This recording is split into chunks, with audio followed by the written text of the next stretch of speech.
Hi folks, welcome back to B Mills Farm. If you're new here, my name is Cruz and this is all the mess I created. So I'm a first generation farmer, as a lot of you know.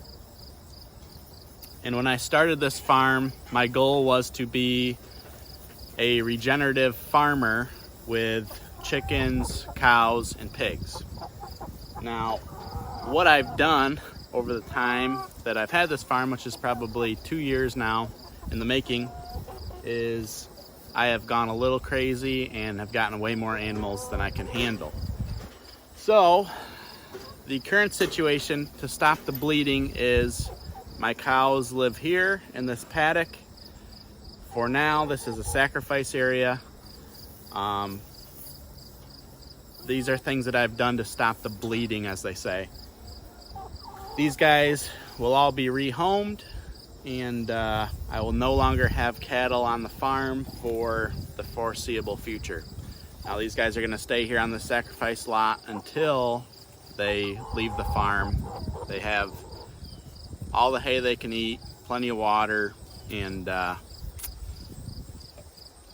it might get a little muddy here and there, but it is what it is. I need the land that I do have in pasture.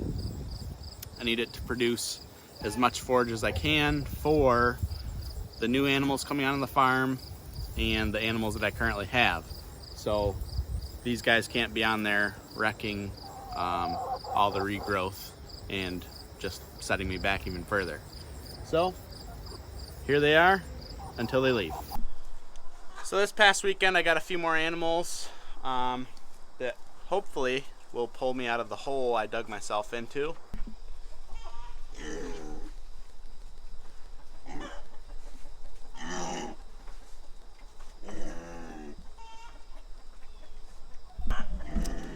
These little guys and girls were just weaned, and now they're here. Now, my end goal for pigs is to have a whole big group of Idaho pasture pigs with breeding animals, piglets, selling piglets, meat, all this stuff. But these guys just happen to be a really good deal, and hopefully I can get all of my pigs that are going to the butcher, I can get them all pre-sold to help with a little cash flow on the farm, and hopefully help me get a stepping stone to move in the right direction, which is farming for a profit. So my Idaho pasture pigs, this here, oh, he's a little camera shy.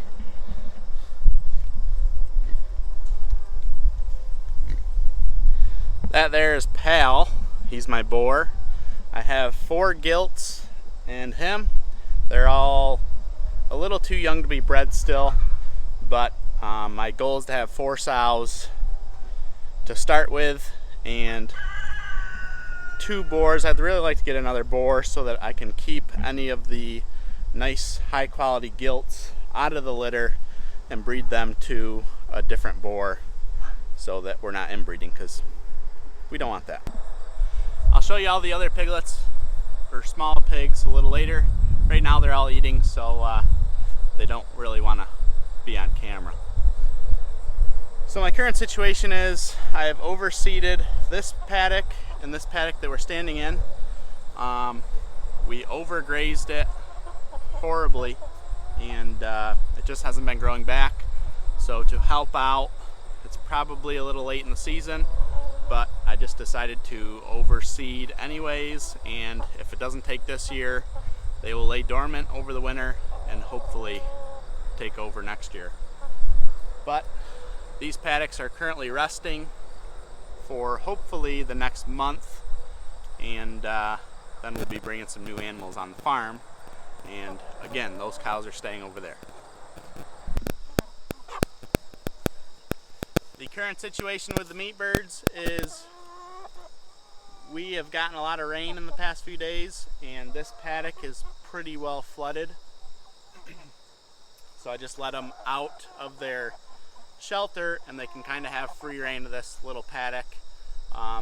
They're not really going to be eating much grass, so it's not a big deal there.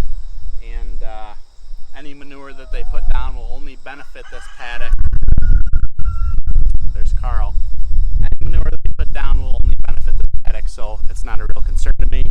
And at night, I lock them. I have to move that out of the water. But at night, I lock them back in there so that no predators can take advantage.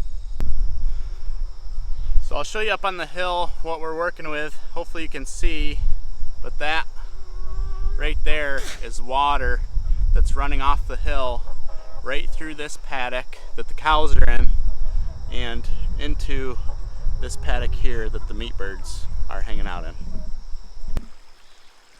So what you can see here and probably here is a very healthy running stream that is not supposed to be a stream. And this happens multiple times a year. There's a spring up on the hill that feeds this, and the soil is so poor here that the rain does not absorb into the ground like it should, and hopefully will one day. So any rain that we get, this is all uphill here. It just runs off the hill. This has been running like this for over a week now.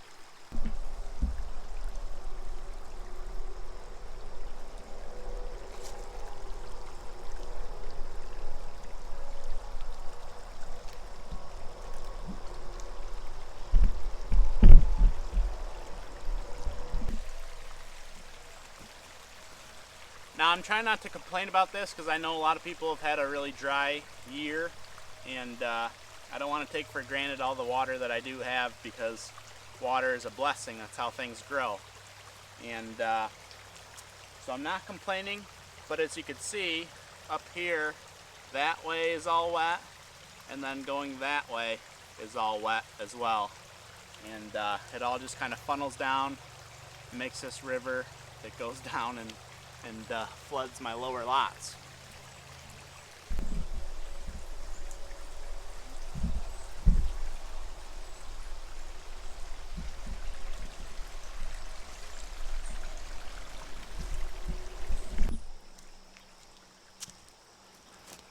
Now, part of the motivation of doing things, like I said in the last video, as cheaply as possible, not having a tractor with payments, not having a barn the animals live in that I constantly need to clean and all that, is part of this is the reason why I can't really use a tractor to make it justify the cost of a tractor.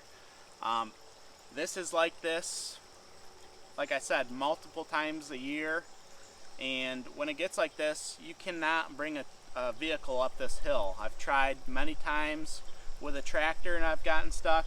I've tried with my truck and I've gotten stuck. I've even gotten stuck with a four-wheeler. So this gets really sloppy and slick up here.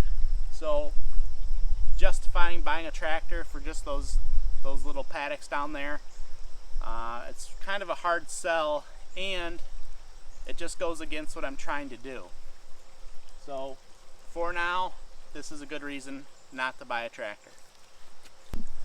Now, funny enough, I just had a conversation with my neighbor. He drove by, and we were talking about the water situation, and he's a landscaper. He's got a whole bunch of equipment and stuff, and he is going to help me dig a pond up here to catch all this water, and then the overflow we're going to divert down to his pond that he has.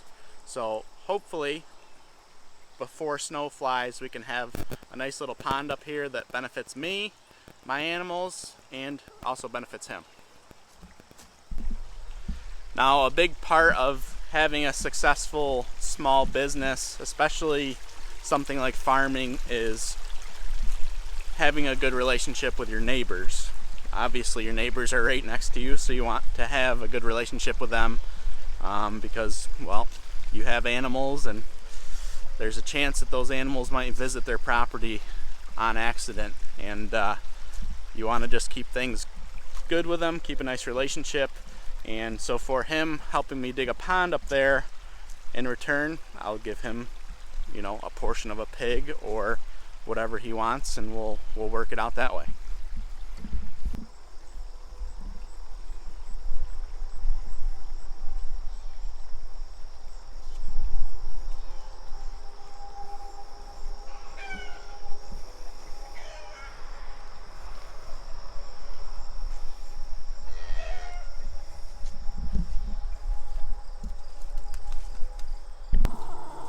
Now with these regenerative practices, we can restore a lot of the organic material on the ground, in the soil, that will help absorb more water and also help with that water issue. Every percent you gain in organic material, it will hold 20,000 gallons more per acre. So if we can raise our organic level, then we get to capture a lot more of that water instead of it just running off the property. And that's the whole goal, because all of these fields down here, if they could be fed water, even in a drought, non-stop from that spring, then we'll be in good shape no matter what the weather is, and can save us in a drought situation. Now again, on those new pigs, they're not Idaho pasture pigs. They are Burke crossed with Hereford and something else, I believe. But either way, again, they were a good deal. They are much bigger pigs. They grow faster, so I can get them to market faster, and that will just help me get the cash flow, because I believe one of my Idaho pasture pigs and those pigs that I just got should be market ready at about the same time, because these guys take about 10 months and those guys take about 8 months total, so they have 6 more months. And I believe that's what, I'll have to look at my calendar, but I believe my biggest pig in there, my biggest butcher pig, has 6 months left as well. So when I go to the butcher, I'll have 5 pigs worth of meat that will be generating income. Of course, some of that will be going in my personal freezer, and so probably 4.5 pigs will be sold, and that'll just really help out the farm. It's a lot of, hopefully I can get them sold as halves and wholes so that I don't have to cover the butcher cost, because it's a lot of money to sit on. It's about $420 per pig for a USDA butcher, and so that times 5 is a big chunk of change to sit on, and hopefully get your return on your income quickly. So if I can sell them all as wholes and halves, I'd gladly do that. Now, as you can see, this place is a muddy mess, and my goal for the future is to hopefully have concrete floors in that whole barn and have this whole area here a concrete pad. And again, there's no long-term animals going to be in this barn, but when I do have to have animals in here, it'll make cleaning the pad a whole lot easier. And then I can use the manure and all that I collect off the pad. I can actually use it instead of just having it be buried in this ground that we're standing on here and not really serving that much of a purpose. I will probably be raising and finishing the conventional pigs in this area, just so that I can put the feed to them, get them bulked up as quick as possible, and then I'll have the Idaho pasture pigs out in the paddocks. So another reason for wanting to get heavier in pigs is because, well, the farmers in this area, sorry you can't see me, but I'm sure you'd rather see the pigs anyway. I've talked to a lot of farmers in this area, and most of them are getting completely away from doing pigs because they're destructive, they're expensive, and you know, they don't want to deal with water in the winter time. They're kind of a headache. So a lot of the people that used to grow pigs around me are getting totally out of pigs, which leaves a bigger market for me. Now, if I want to be the guy selling a lot of piglets, that doesn't really help me, because that just loses your customer that could potentially buy piglets. But the problem is that they probably wouldn't be my customers anyway, because what I'm doing is raising a very specialty animal. It grows slow, they're made to be grazing on pasture, which a lot of farmers have no interest in. They just want to put them in a concrete box and feed them till they're done. So I don't really think the farmers would be my customers anyways, but it definitely helps with the local market and people that want to buy locally raised pork. And hopefully